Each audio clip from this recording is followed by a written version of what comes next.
OMG এবার প্রিয়তমা থেকেও সুপারহিট হয়েছে রাজকুমার সিনেমা। সম্প্রতি গেল বছর মুক্তি পেয়েছিল শাকিব খানের সর্বোচ্চ ব্যবসা সফল সিনেমা প্রিয়তমা, এবং সেই সিনেমায় ব্যবসা হয়েছিল প্রায় 40 কোটি টাকা। তবে এই বছরে রাজকুমারের পালা। রাজকুমার সিনেমায় পরিচালক হিমেল আশরাফ মনে করেন প্রিয়তমাকেও পিছিয়ে ফেলবে রাজকুমার সিনেমা। বাংলাদেশে যে কয়টা হল রয়েছে এর মধ্যে প্রায় 80% হলে বুকিং হয়েছে রাজকুমার সিনেমা। তাছাড়া শুধু বাংলাদেশ নয়, আগামী 19 তারিখ থেকে আমেরিকা, কানাডা, সুইজারল্যান্ড সহ বিভিন্ন দেশে মুক্তি পাবে রাজকুমার সিনেমা।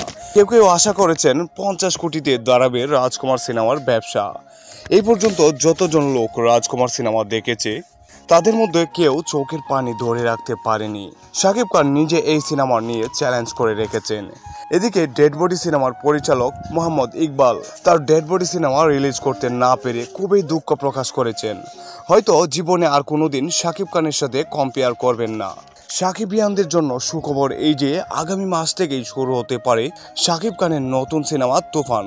তো ভিউয়ার্স, ভিডিওটি ভালো লাগলে অবশ্যই কমেন্ট বক্সে জানিয়ে দেবেন, এবং শাকিব খানের সকল ভিডিও পেতে হলে চ্যানেলটি সাবস্ক্রাইব এবং লাইক দিয়ে রাখবেন। ধন্যবাদ।